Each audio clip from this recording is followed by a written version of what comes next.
Hello and welcome to Healing the Shaman's Way. I'm your host, Dr. Norman Wilson. I am a shaman. I am not a Native American.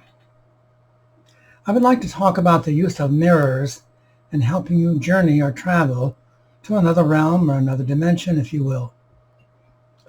Mirrors have been around at least for 8,000 years. At least that's how old we have found some of them to be.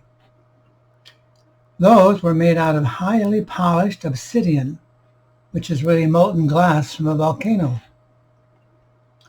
The reason why they were there, we don't know. Their exact use is unknown, but we have some speculations about that, and I would like to share with you a very specific statement by a well-known writer. And I'll bring it up here in just a second. There we go. His name is Ian Hodder, Hodder. He made the following statement.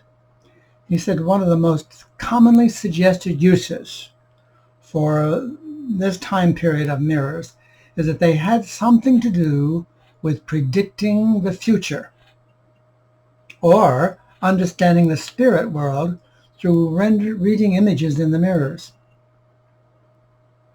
Now we know the ancient Egyptians and Romans and Greeks had mirrors. Some, of course, were used for cosmetic purposes, looking at themselves.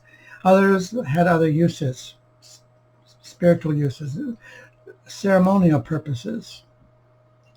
The second quote I would like to share with you is by Dr. E.W. Kellogg III.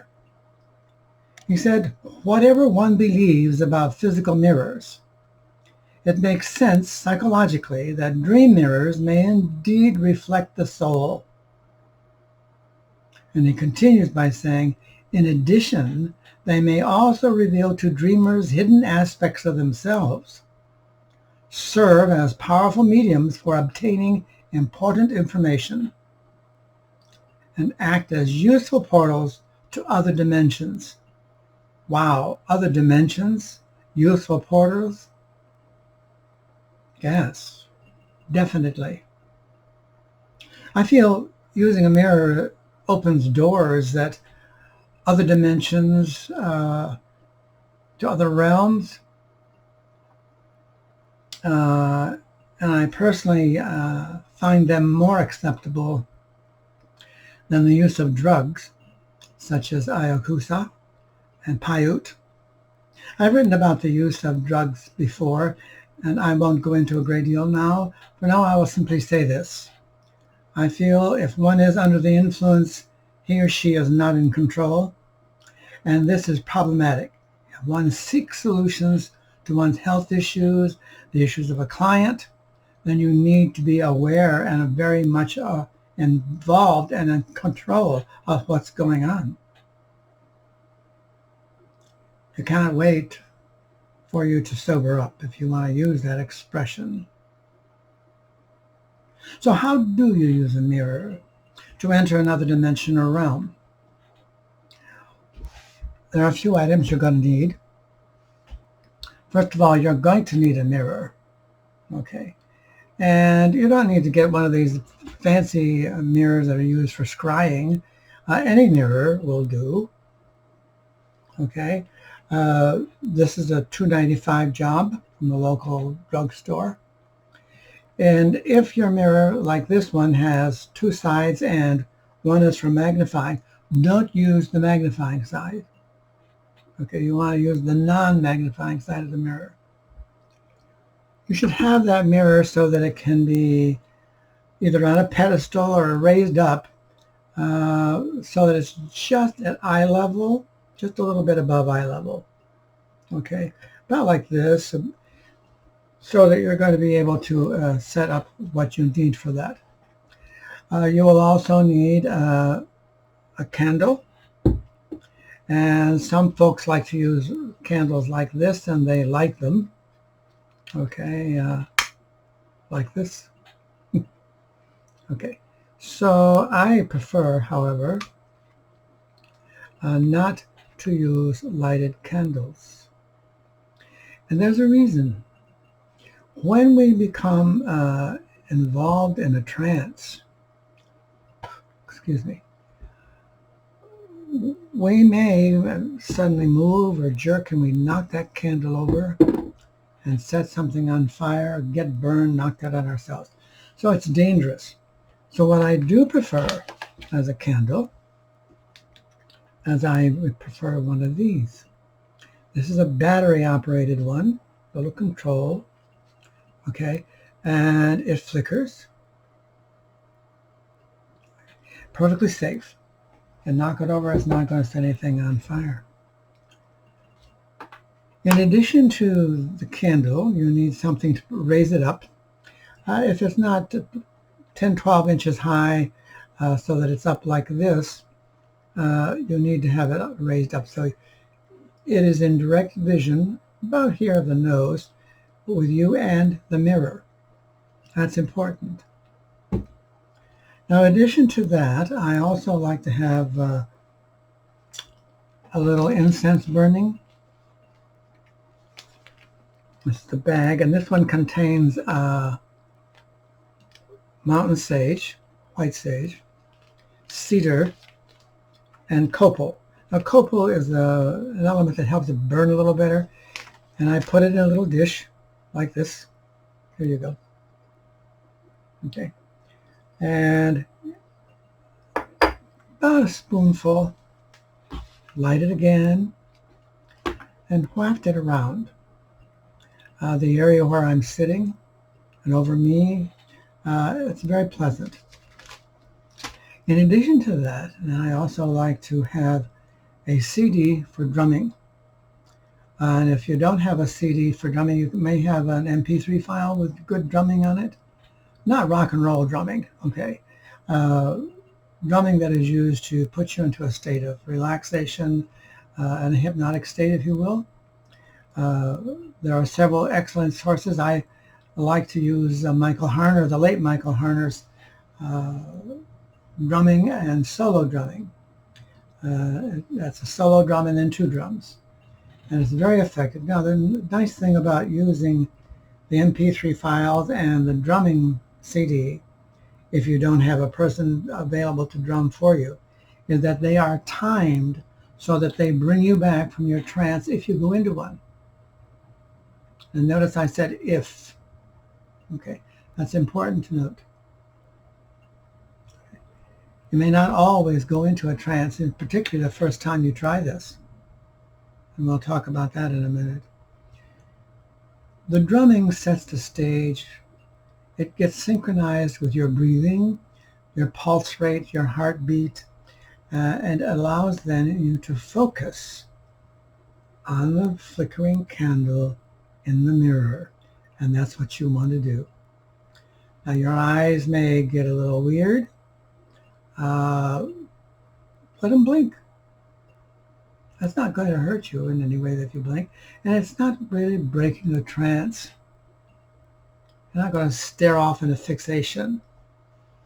You want to be very much aware of your feelings, your whole body, not just your surroundings and your sound.